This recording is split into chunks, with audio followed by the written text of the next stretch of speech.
Otep à tous, bien-aimés frères et sœurs. L'intouchable, l'incontournable. Le premier ministre de Joseph Kabila, Matata Ponyo, riche de son État, député de son État, a perdu son immunité. Kamer l'a livré, il ne pouvait pas faire autrement. Il a beau tourner, jongler et tout, il était obligé de le livrer. Parce que les Congolais l'attendaient au tournant. Parce que maintenant, ce qui est bien, c'est que les Congolais sont réveillés. Quiconque trahit le Congo, il doit payer sa chair. Je vous ai déjà dit, Kabila lui-même, là, il est en train de partir vers... Il est coincé, c'est-à-dire qu'il ne peut pas venir au rendez-vous, à l'invitation du Sénat. Il ne peut pas non plus refuser de venir. Dans tous les cas, il est condamné. Matata Ponyo écope de 10 ans. 10 ans d'emprisonnement. Et 5 ans d'inéligibilité. Donc après les 10 ans là, il aura encore 5 ans, il sera inéligible. Lui qui a cru que même si on tue les Congolais, c'est gratuit, c'est rien du tout. Parce qu'il a servi avec Kabila, Kabila a l'argent, Kabila est en train d'investir. Aujourd'hui, Kabila, les chefs d'État africains qui le soutenaient là, beaucoup sont en train de le lâcher. Parce que beaucoup ont compris que mais ce qu'on est en train de faire là, en RDC là, ça va venir aussi chez nous. C'est pour ça que vous voyez que ceux qui sont attachés à ça, ce sont des anciens présidents et les présidents les plus corrompus de la planète. Comme Eyadema. Mais les présidents qui ont une vision, qui regardent, qui pensent que l'Afrique doit aussi un jour s'en sortir, ils ne sont plus là.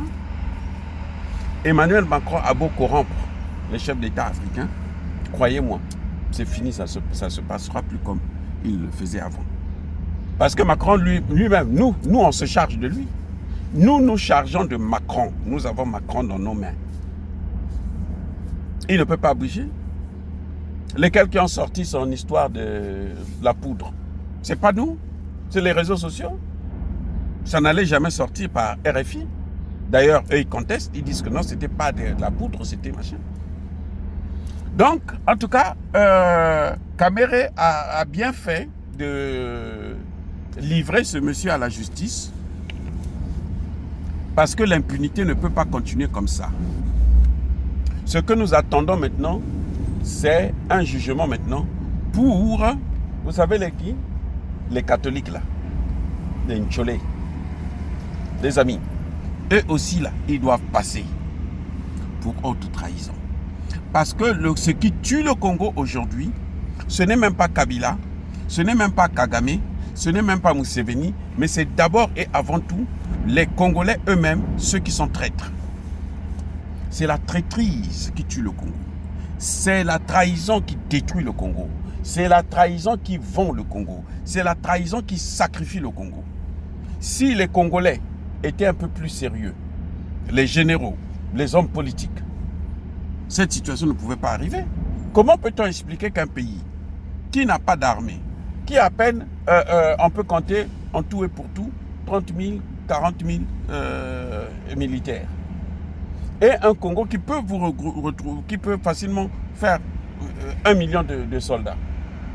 Un petit endroit qui ne fait même pas le cinquième de la... Qui fait un petit pays qui fait le tiers de la ville de Goma. La ville de Goma seulement. Vous voyez? La ville de Goma seulement. C'est 3 fois le Rwanda. Pas Kigali, le Rwanda. Donc, un petit pays comme ça, là, que les Congolais n'arrivent pas à mettre à genoux, à neutraliser, pour donner la paix à son peuple, c'est parce qu'il y a la trahison. Et il y a la trahison pourquoi? Pourquoi ça persiste jusqu'aujourd'hui? Tout récemment, il y a encore un autre Congolais, comment on l'appelle, Ndoulou, je crois, un colonel, qui a pris près de 500 000 $. Il est parti, s'est évaporé avec. Il est allé soutenir le M23 avec l'argent du Congo, l'argent des militaires. Lui, il va soutenir le M23. Pourquoi? Parce qu'il n'y a pas d'impunité. Et à l'impunité plutôt, il n'y a pas de condamnation. Donc quand on frappe fort là sur Matata Ponyo, ça donne l'espoir aussi aux Congolais de comprendre que Kabila aussi va payer. Un étranger, un sans-papier, qui arrive au Congo, qui est devenu le plus riche du Congo. Mais ça ne peut pas se continuer comme ça. Il faut qu'un jour qu'il puisse répondre de ses actes. Et c'est ça que nous sommes en train de constater là. Il est en train de répondre de ses actes. Les amis, c'est pas de la rigolade ça. Là, en tout cas, c'est un exemple. On attend maintenant un autre gros poisson, Kabila. Si Matata Ponyo, comme lui, il est déjà condamné, Kabila aussi arrêté, condamné, arrêté, foutu en prison, vous allez voir que la trahison va s'arrêter. Les amis, tout le malheur du Congo, c'est Kabila. C'est Kabila qui est à l'origine de l'assassinat de Joseph Laurent Désiré Kabila. Le même Kabila, qui se dit le fils, là, c'est lui qui a tué le père.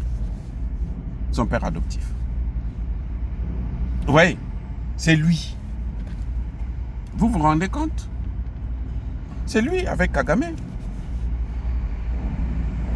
Donc, si on peut les prendre, on les met en prison, on les arrête. Ça dit que tout le réseau de mafia là, pour la déstabilisation et la trahison de la RDC va s'arrêter là. Ça va prendre un coup, mais alors très fort, tellement fort que ce sera difficile pour eux de se relever. Et donc, nous félicitons le gouvernement, nous félicitons les autorités, nous estimons que maintenant, on va vers une nouvelle phase. La phase de la lutte. Et ça, ce n'est pas la lutte contre la corruption, c'est la lutte contre la trahison. On ne peut pas tolérer. Le président Poutine disait, s'il y a une chose que je ne peux pas tolérer, je ne peux pas pardonner, ce n'est pas quelqu'un qui vole de l'argent. Celui qui vole de l'argent, vous pouvez voler. Le Congo est très riche. Non, il ne va pas finir ça. Ça, on peut récupérer. Mais la trahison, qui entraîne la mort de plusieurs citoyens, est-ce que vous pouvez les ramener encore à la vie? C'est impossible. Donc ça, c'est le crime le plus grave. Et donc, si on peut frapper comme ça, ce serait très bien. Nous attendons maintenant le deuxième, le plus gros poisson, Kabila, qu'il tombe. Et les gens comme les Katumbi vont commencer, les Martin Fayulu vont commencer à réfléchir maintenant sur qu'est-ce qu'il faut qu'ils puissent faire.